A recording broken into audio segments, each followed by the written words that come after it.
L'ancien Premier ministre italien Massimo D'Alema dirige aujourd'hui la Fondation européenne d'études progressistes. Il nous donne son sentiment sur les mutations en cours dans l'Italie de Mario Monti et sur la situation de la zone euro. Massimo D'Alema, bienvenue sur Euronews. L'Italie a fait trembler la zone euro fin 2011. Depuis, elle remonte la pente tout doucement au prix de lourds sacrifices. Plan d'austérité, hausse des impôts, réforme des retraites et aujourd'hui, réforme du travail avec des incitations à l'embauche mais aussi des licenciements facilités. Pour l'homme de gauche que vous êtes, est-ce que ce sont les bonnes réponses? Alors je dois dire que l'Italie a fait un pas en avant très important. Ça veut dire que nous n'avons plus les gouvernements Berlusconi. Ça, pour l'Italie et aussi pour la zone euro, était une très bonne nouvelle. Parce que ce n'était pas l'Italie. À mon avis, la responsabilité, c'était la responsabilité du gouvernement.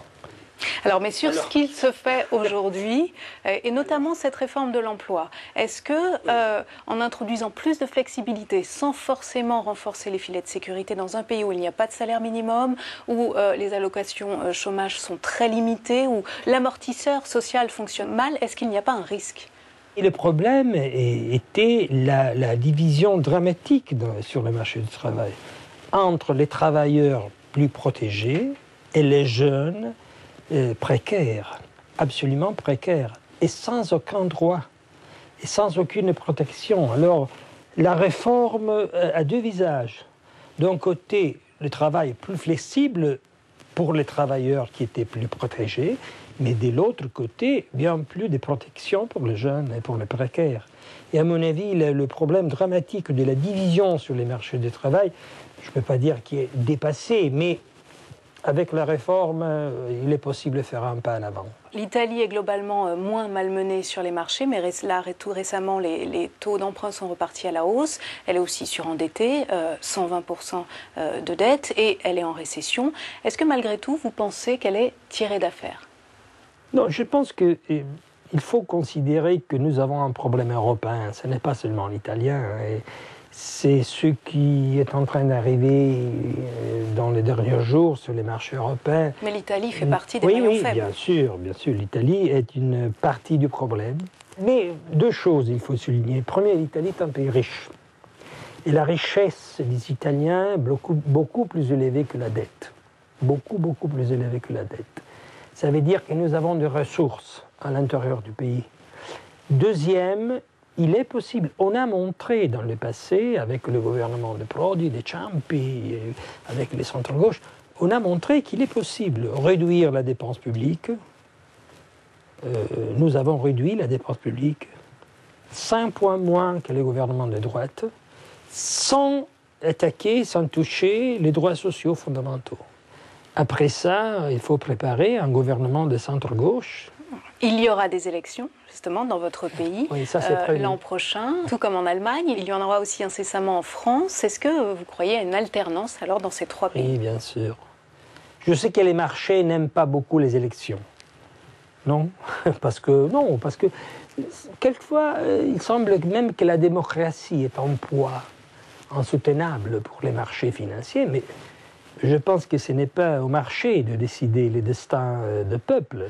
Oui, je pense qu'il faut changer et je pense qu'on peut changer. Parce que dans les trois grands pays européens, la France, après l'Italie, après l'Allemagne, ça veut dire 200 millions de citoyens européens sur 330 dans la zone euro.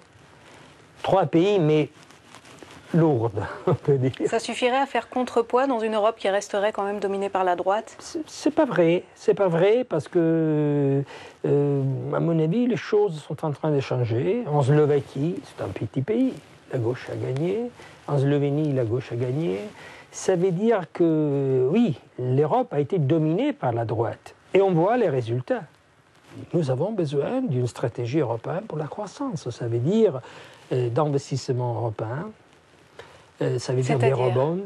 Nous avons besoin d'une garantie européenne sur la dette. Ça ne veut pas dire que chaque pays doit payer sa dette, mais la force de l'Europe peut baisser les taux d'intérêt et libérer des ressources pour la croissance et pas donner trop d'argent à la spéculation financière. Donc c'est quelque chose qui ne pourra pas se faire tant que Mme Merkel sera là.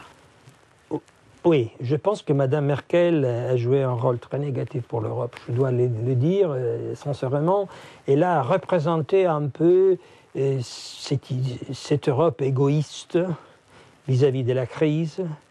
Alors, une question sur un tout autre sujet. Il y a un an, 63 personnes sont mortes de faim et de soif dans une embarcation à la dérive parce que personne n'est venu à leur secours. L'Italie savait, elle n'a rien fait. C'est en tout cas ce que dit un rapport du Conseil de l'Europe qui met aussi en cause l'OTAN. Comment est-ce qu'on en arrive à laisser mourir des gens en mer pour ne pas avoir à les accueillir sur son sol ? Je pense, mais je le disais déjà à l'époque, je pense que la politique de l'immigration menée par le gouvernement Berlusconi était vraiment une page noire de notre histoire. Et aussi l'accord entre l'Italie et le gouvernement de Gheddafi. Il est possible de renvoyer les clandestins. Mais le problème, c'est qu'avant de les renvoyer, il faut contrôler s'il y a des réfugiés qui ont droit à être accueillis. De manière plus générale, est-ce qu'il n'y a pas un décalage de plus en plus flagrant entre le discours de l'Europe, les valeurs qu'elle dit porter, et la façon dont elle traite les migrants, les demandeurs d'asile, l'Italie en première ligne? Est-ce que vous voyez cette contradiction? Oui, je suis d'accord avec vous. En plus, nous avons besoin des immigrés. Parce que si nous voulons garder un certain équilibre entre les jeunes et les gens qui sont en retraite, nous avons besoin d'émigrer dans les prochaines années. C'est la Commission européenne même qui nous a déclaré que nous avons besoin à peu près dans les prochaines 15 années, dans 30 ans, des millions d'immigrés. Alors je pense qu'il faudrait mieux d'avoir une politique européenne de l'immigration. Nous n'avons pas ça. Nous n'avons, oui, vous parlez justement de l'Italie, mais je pourrais dire quelle est la responsabilité de Malte. Ils n'ont jamais accueilli personne. Quand il y a un bateau, la seule chose qu'ils font est d'indiquer la route pour l'Italie. Plus de solidarité. Massimo D'Alema, merci. À vous.